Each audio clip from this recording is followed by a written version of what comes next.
welcome to the On the Slab Horror Show with me, Ian the Dynamo Kelly, joined as always by the mighty Carl Kingwoe and the G-Man, Greg Flanagan himself. And as you can see, 'tis the season to be jolly, or maybe not so jolly if you listen to this show, because today we are going to talk about everything Christmas. But kids, don't get too excited, because we're going to talk about the best horror Christmas films in our minds of all time. Yeah. So, gentlemen, welcome to On the Slab once again. Oh, thanks, Eno. Great to see you. Be back. Absolutely. I don't normally get festive, but I'm festive now. Yeah, you've got that dildo in your head, and guess what? That's okay, because it is Friday and it is after Watershed. And why is it after Watershed on a Friday? Can you boys tell me? It's horror night. Absolutely. Yeah, baby. So, lads, what we decided to do, we decided to bring up a little festive treat as only we know how. But instead of just giving people their favorite Christmas movies, fuck Bing Crosby, boy, we said we would bring up the best Christmas horror films in our minds.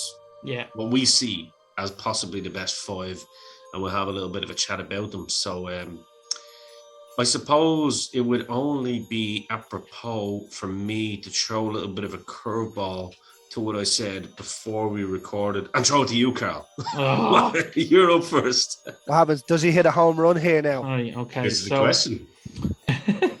So anyway, the first film I'm going to talk about is a film called Rare Exports, A Christmas Tale.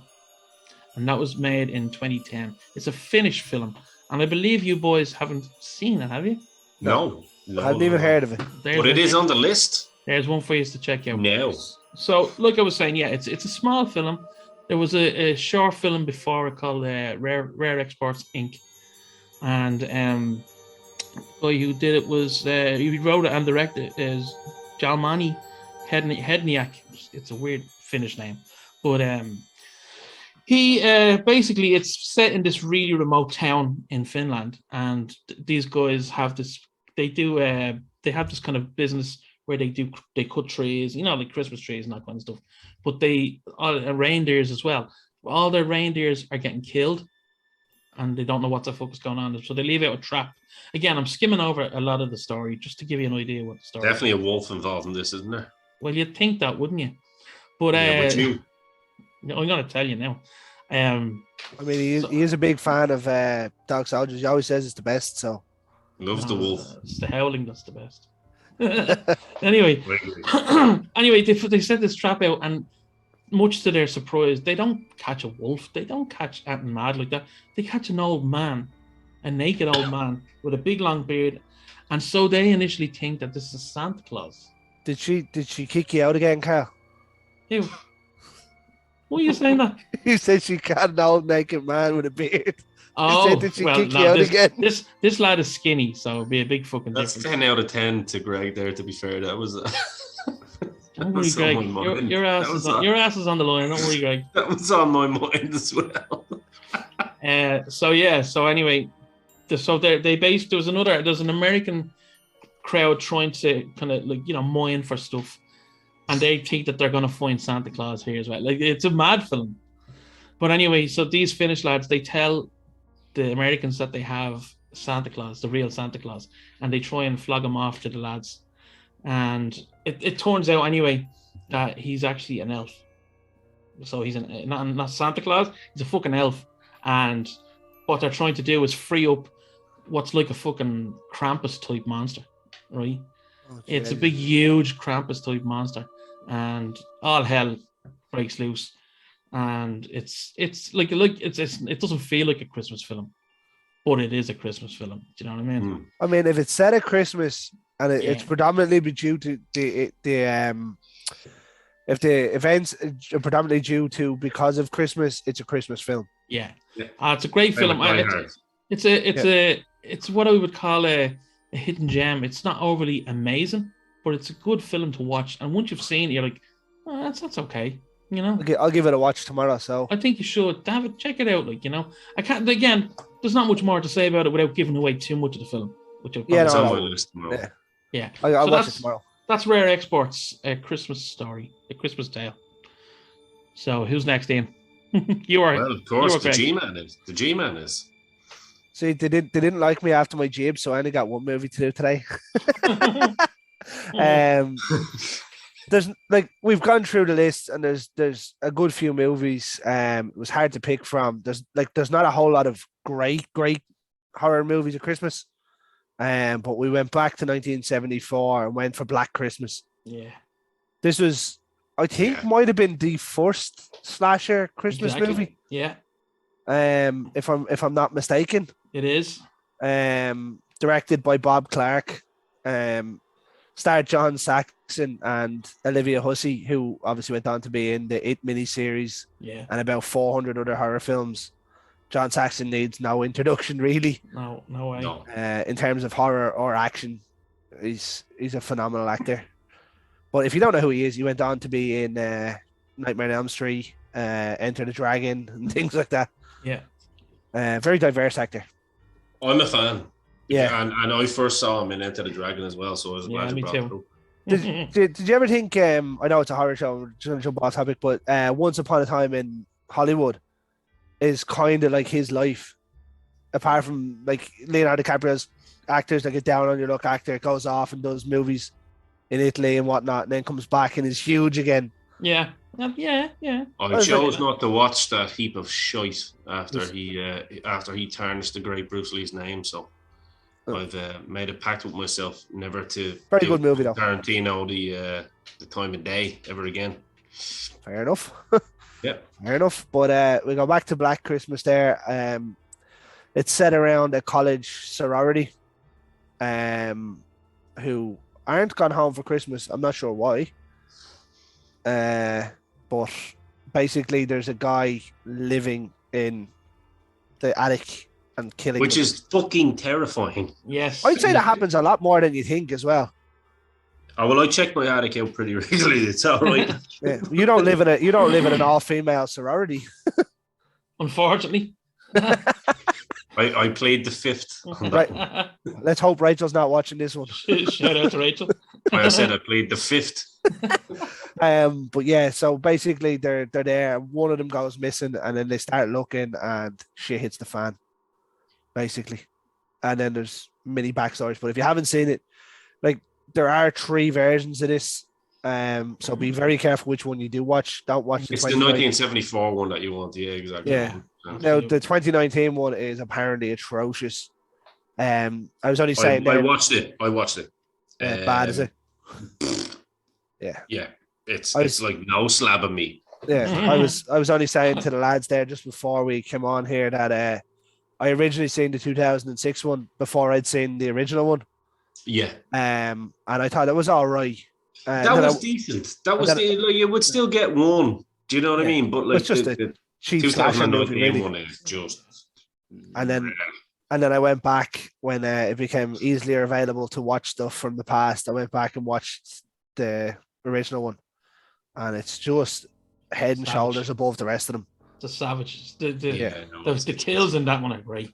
Oh, they're vicious. Vicious. They just knew how to create, like, we always say it, like, and people are going to be sick of us saying it. They created an atmosphere, tension from nothing, real panic. You know what I mean? These actors knew how to scream, knew how to look terrified. You know what I mean? Lord knows what they were doing now. What's coming out with, you know? Like she goes down in the like the final girls lists as well. Olivia Hussey does. A lot of people like her from this movie. Yeah. Oh, 100%. She's brilliant in it. She'd be up there for me, yeah. No, I don't think she's on elite level, but but she's definitely up in. She's in the conversation. She's in the top 10. With her pitchfork. Anyway. She's it wasn't there controversy with this film because of the depiction of Santa Claus. If there was outrage, outrage. That is correct. Yeah, Catholic Church once again. Was it released on the 25th of December as well? I think. Yeah, I think so. Yeah. which also made it crazy that they released it in the build-up or on Only in Christmas rather than some the build-up. countries, though, right? Only in some countries, but they were really smart with this one. The some countries just happened to be the important countries. 20th of December it got released. All right. The old fella's birthday. So yeah, this is one that we all love anyway. Yeah. Definitely. Yeah, definitely. This if you're gonna watch a slasher movie at Christmas, this is right up This there. is definitely the one. I would agree. Yeah. Well, funny enough that you mentioned that, because speaking of slashers at Christmas, I have chosen my personal favorite slasher at Christmas. I've went with the year of my birth once again. Can't help it. What's that? 1650. I know. I am actually Dracula. He's throwing shots tonight. I am absolutely related to Bram Stoker. Bram Stoker. I thought you were going to say Bam Margera there. I was stroking. I'd rather be related to Dracula. Well, listen, skateboarding is overrated. I'm a rollerblade guy. Oh, you on rollerblades. I love it. And ice skates, of course. Yeah, so I went with 1984's Silent Night, Deadly Night. Which, just to give a little bit of I thought it might be interesting for you boys in particular, because a lot of people didn't realize this. Charles Sellier is his name, who directed it. However, he didn't direct many movies. Like, if you actually look, I don't know, there might be some old school fans out there that will know this body of work, but to really kind of, dig down and look at what he did, he done The Legend of Sleepy Hollow, the TV movie in 1980, which, Carl, you probably remember, which was pretty decent. Yeah, I enjoyed that. Yeah, it was really cool. But then that was really it for his horrors. Like, he wasn't like a Wes Craven or, an Argento or a Carpenter or anything like that. He didn't stick to it. He didn't overstay his welcome. No, because literally he's a huge body of work. If you look up Charles Sellier, even if you're sitting there, Greg, I know you're looking at your phone. He's a massive body of work, but you'll find that most of his work is actually TV movies or documentaries. So we've done some really good documentaries. Even in the 90s, he's done documentaries about George Bush Sr. and stuff like that. You know what I mean? So he done a lot. But like, in terms of his actual directorial stuff, he done The Legend of Sleepy Hollow, the TV movie. He done the Annihilators, which is an action movie from 1985. Oh, right. So, which I'm a big fan of. If anybody knows the Annihilators, it's actually a really, really cool little movie. But yeah, most of his movies that he done on the TV side of it was as a producer rather than a director. Right. So I guess he's one of those guys that never really found his place and had kind of many skills. But sometimes it might just be a very, very, very good director, but might make it as a very, very good producer and not make it as a director. You know what I mean? Exactly. So he obviously knew how to produce stuff, and like I say, the Annihilators is very good. Again, in a different class of what we're talking to, because it's action, but the premise of this movie, Silent Night, Deadly Night, it's actually quite fucking creepy, to be honest with you. And this is one of those beautiful movies that Shudder even had on their documentary. The two I'm talking about, the dark, what's it called? The Journeys from the Dark or something, I think it's called. I think I can't remember it offhand. Yeah, it's escaped me now. But basically, 5-year-old Billy Chapman. By the way, the actor Robert Brian Wilson, it's actually his debut in the film, and he never really done anything after that. But apparently, he was a comedian and a singer and a songwriter and stuff like that. But really good-looking dude, like in shape. Great kind of, great character within this movie, but it's crazy. I went and I'd done a deep dive to see what he had done after it, and not a lot. Fell off the face of the earth, did he? Yeah, pretty much. Like everybody in 2021 turns up at Comic Cons and stuff like that, which is pretty cool.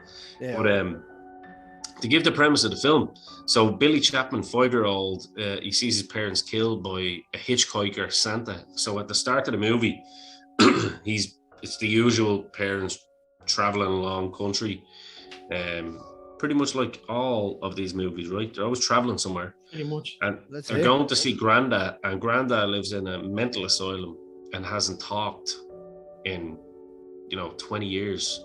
Why in God's sake would you bring the young fella there? Like, I know. And then as soon as the parents leave, the Granda turns around and acts like an absolute lunatic and starts telling you know what happens to little boys if they're not good at Christmas? Santa gets you and kills you. The parents come back in and he just goes back to normality and not speaking, So the parents make the kid look crazy. yeah, exactly. And the parents, and he says that in the back seat. He's like, guys, you gotta get me home, because if I'm naughty, Santa's not gonna bring me presents or he's gonna kill me. So he's not even thinking about presents right now. That tells he's done some bad things throughout the year.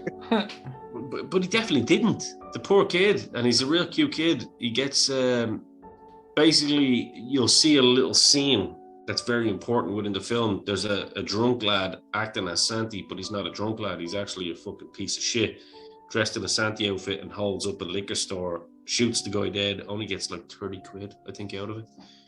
And he pretty much he holds up the car then. Basically, he's across the road. He's a hitchhiker, let's say. And he holds up the side of the road, and they think he's just a guy in a Santa outfit, just looking for a ride. Nah, shoots both parents dead, and that's it. And the kid has to hide under the car. So it's actually really, really dark. Traumatized. Oh yeah, really dark from the start. It goes on to it then. Billy goes into he gets placed in an orphanage. And of course, there's always a mother superior there and a nun. And of course, Catholic Church. She beats the shit out of them, puts them in wardrobes, doesn't let them fucking do anything. Scars them for life, just the way it was in real life, I suppose, for a lot of people. And then he gets a job in a toy store. So he gets a job in a toy store, and he's a big boy. So he's obviously lifting, manual handling. He's there to do that. A lot of people rub him up the wrong way, to be fair. And the manager basically gets told that the Santa Claus that's meant to come in on the toy store and, have everyone give the kids their moment at Christmas sitting on the lap. As creepy as that always sounds, I always found that creepy. They ask him to do it, but he's obviously, Santa Claus is his kind of Achilles heel, But once they put the uniform on him, boom, there's a whole world of killing. Now, Carl, you mentioned earlier today off screen about how we would talk about that and some of the kills. These are some of the best kill scenes ever. In Search of Darkness, by the way, is the name of the documentary on That's right. on Shudder. Yeah. 1 and 2. So there's 2. So you've got 8 hours of amazing documentary if you're a Shudder fan. And those 2 documentaries are worth the £5 a month. One of the kill scenes is amazing. He goes into a house and gets a chick who's, they always get a chick, right, who happens to be walking around with no fucking top on, tits out. What's the time? I mean, you know the rules. You do know the rules, especially in the 80s, man. Don't fuck about in the 80s. Because, unless you're on cocaine and you've got a mask on you, you're fucked. And they probably were. So he basically, guys, you'll probably remember the scene. He picks her up, puts her on the deer. Picks her up and puts her on the deer. Oh my Brilliant. days. It's one of the best scenes ever. The amount of films you see that in now. He gets the hammer in the boss's head and leaves it in his head. Yeah. Brilliant. Again, go ahead, Greg. Both of them are kind of throwbacks towards the Texas Chainsaw Massacre. Yeah, absolutely. Where he puts the girl on the hook. And then bludgeons come on with the lump hammer. Very much so. Very cool. One of the deaths that I love in this is when your man's on the sled and he pops out from behind the tree with the axe. It's unbelievable, and it just goes. Oh man! Bursts him with it. that's for me. This has to be in the conversation, doesn't it? It's such absolutely, a absolutely. great movie. Like, I mean, if I'd have seen this one as a kid, I'm not gonna lie, like, it would have scarred Santi for life, right? Yeah, I didn't see it thankfully I didn't see it when I was a kid. It would have scared me as well, I have to say. Yeah, Like, phenomenal film. So that's Absolutely. my pick. This is what we were saying though. There's not really very many top-notch No. horrors for Christmas. Oh, excuse me. But the ones that are good are good. Yeah. So we've two left. I'm going to take this one, and then we'll all talk about the final one. So the one and again, I've only watched it recently, but it was really enjoyable. I was only talking to Greg about it the other night. Yeah, you texted me the other night. Yeah. Krampus 2015. It's Went to see it in the cinema myself. I love it. What do you think of it, Ian? Yeah, I liked it, man. It was like, I'll be honest with you, the actual opening of it, the start of it, when he's jumping along the roofs and all. Oh, it's creepy, isn't it? Yeah, and I love again. It's sound effects, isn't it, as well? Yeah, you can hear the hooves jumping along the roof. I love that. Like, the whole and it's not a bad cast either. You've got Adam Scott in it. You've got what's her name, Conchita Farrell, I think it is, from very well known. 2.5 Men. Say her name. Yeah, no, Farrell. Yeah, Fennel. I was right.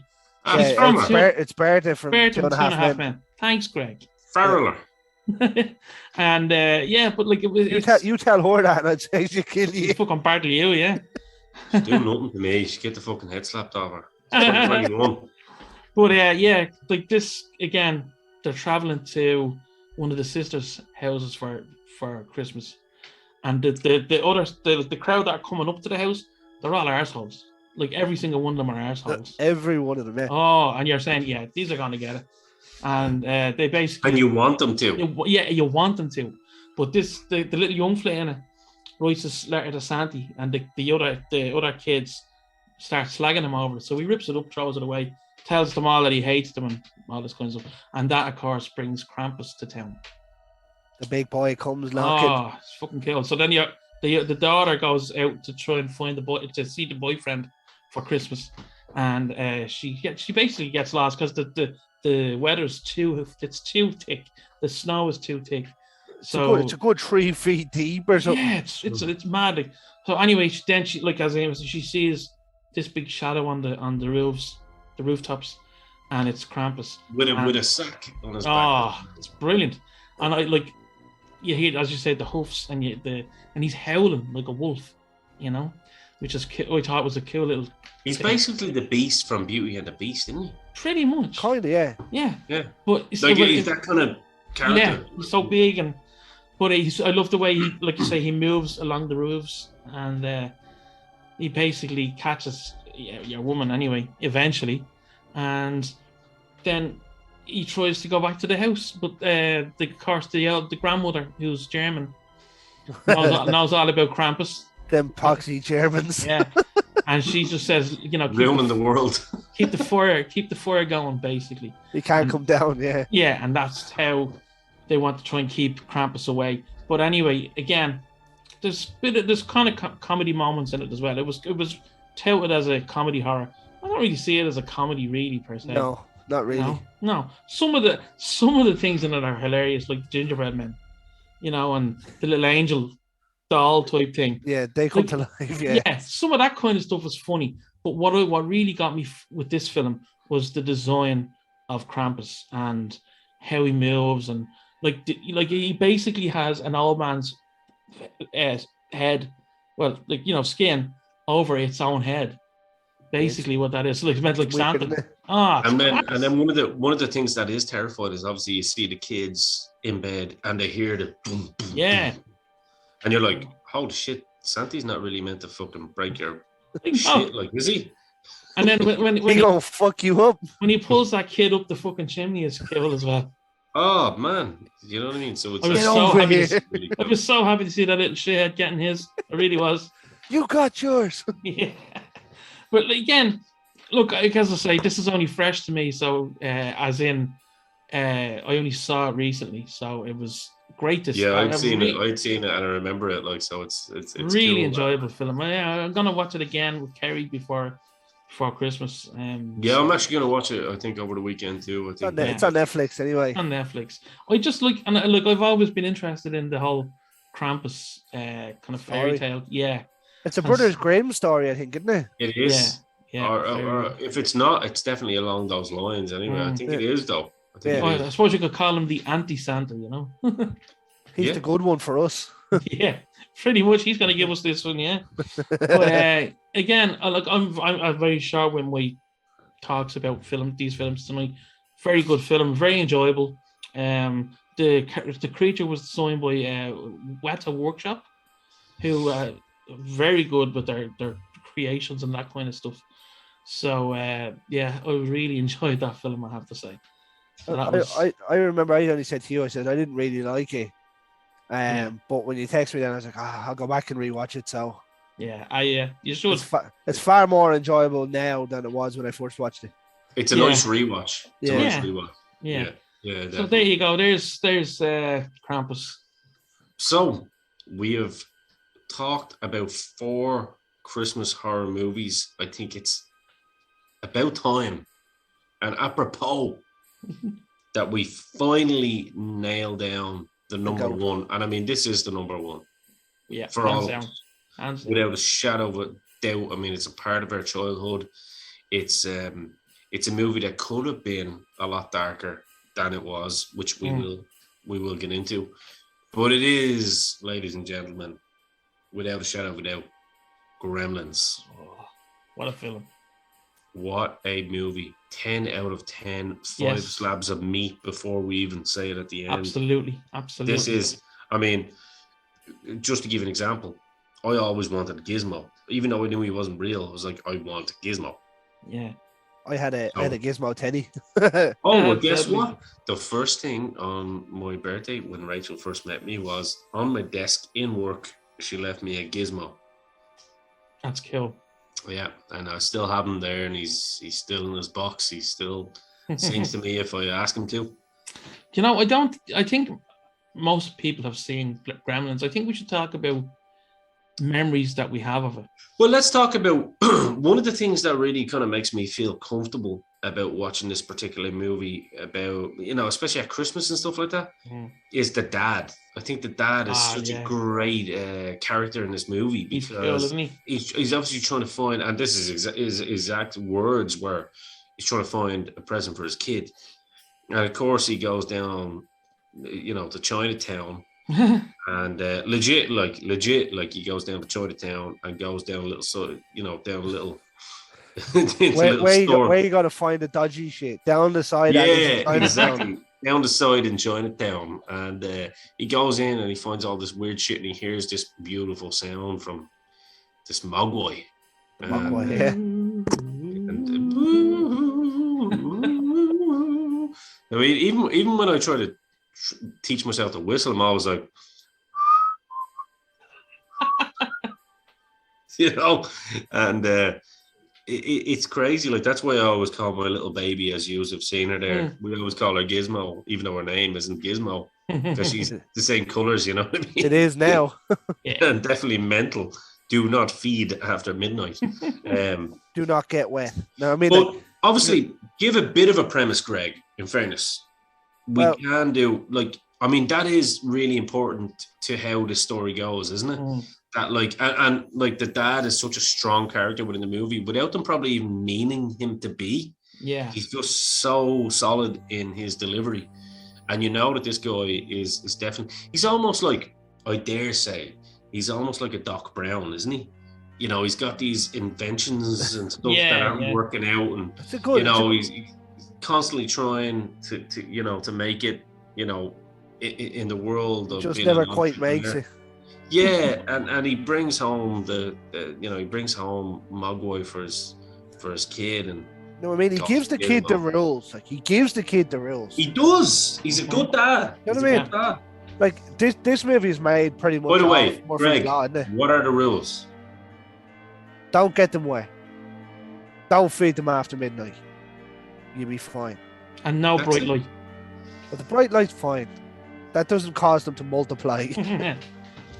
Bright light just more makes them You know, Rachel still can't watch that movie because she feels sad for Gizmo all the time. Oh.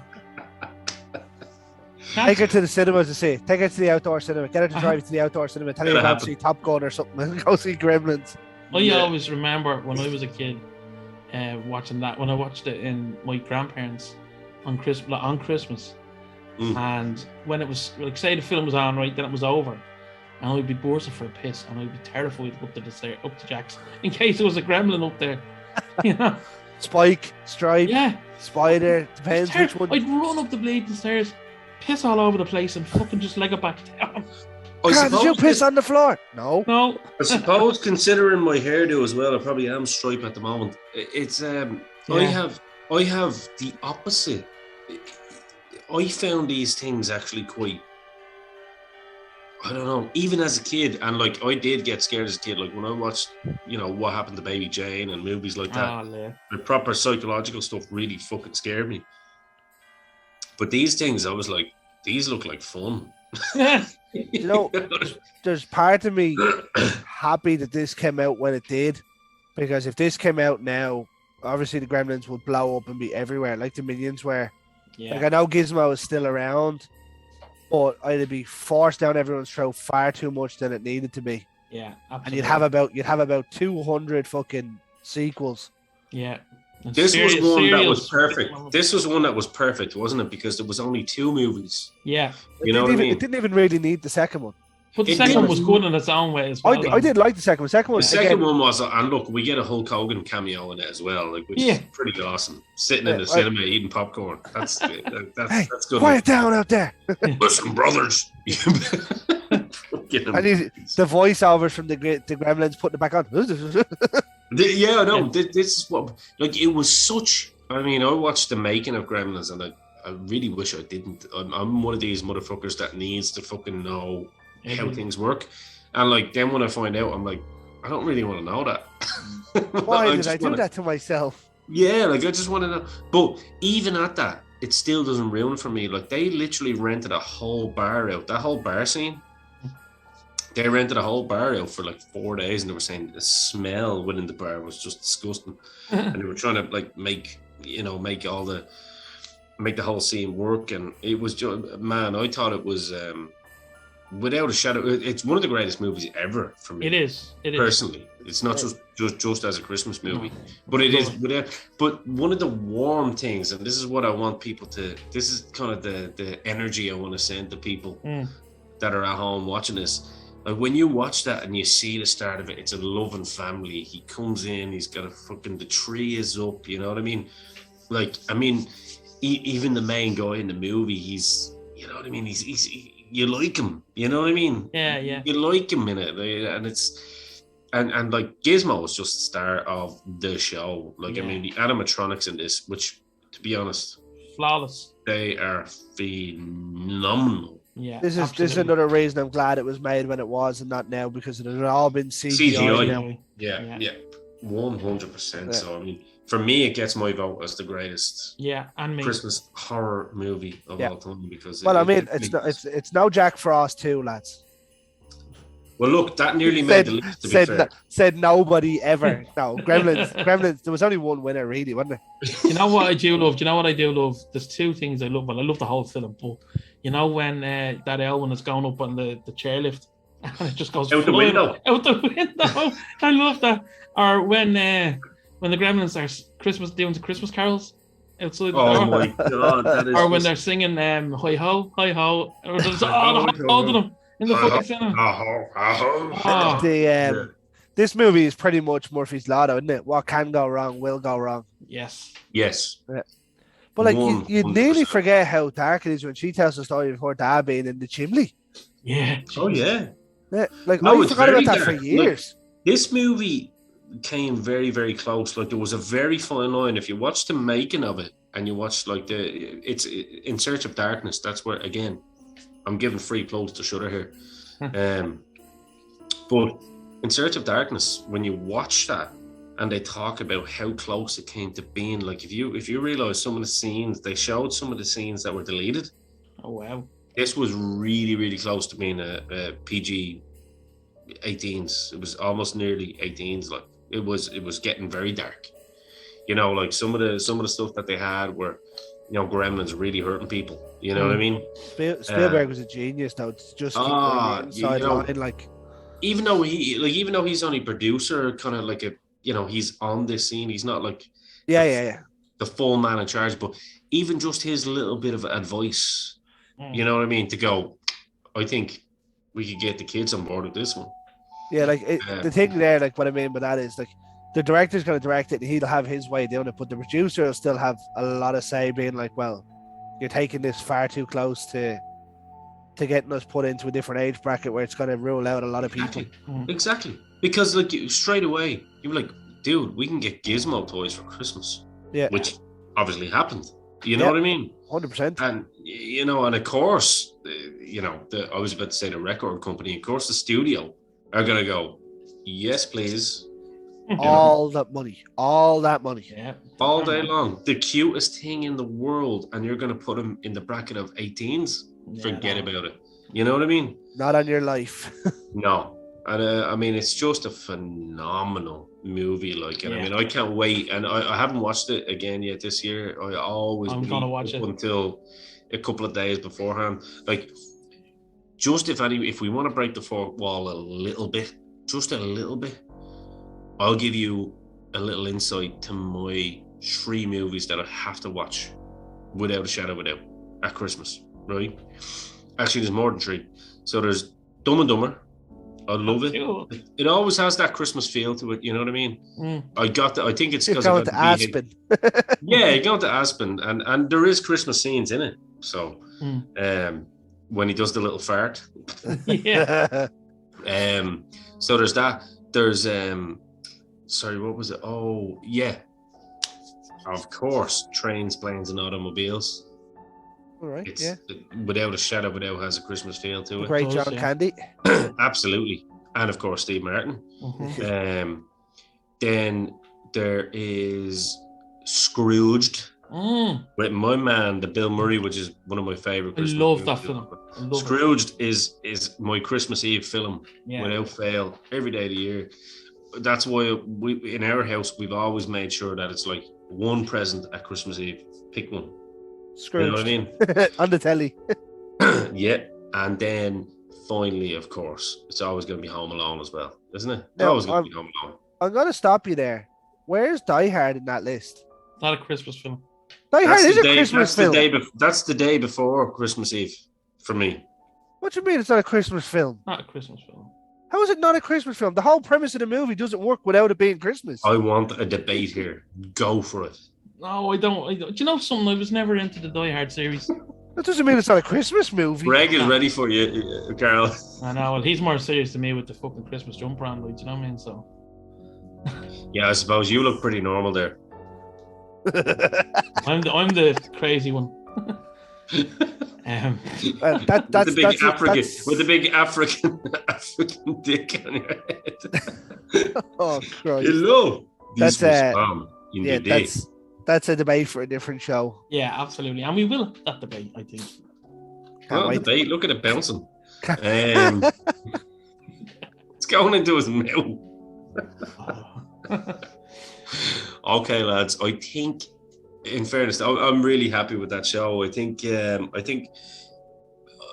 be interested. I would really, and I mean this genuinely, to anybody listening to the show, I'd be really interested to see if you guys or gals disagree or agree with what we have to say.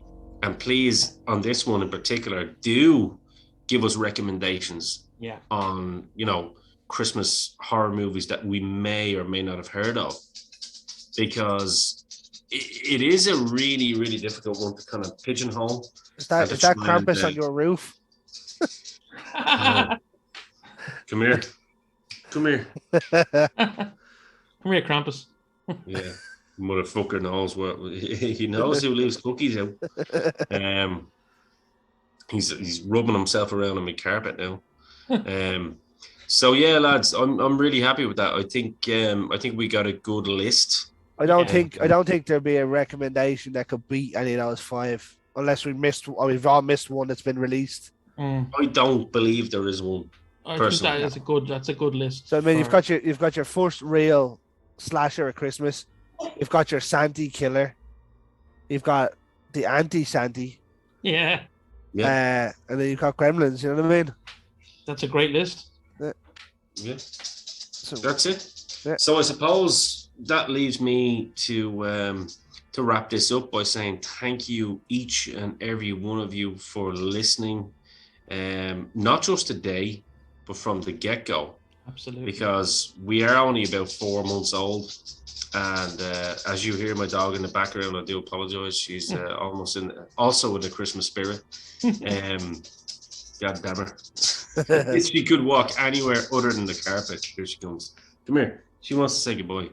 But yeah, anybody that has followed and supported the show, followed the guys in general on their own shows, obviously Retrotainment with G-Man himself, and of course Carl with the King Rose Court and myself.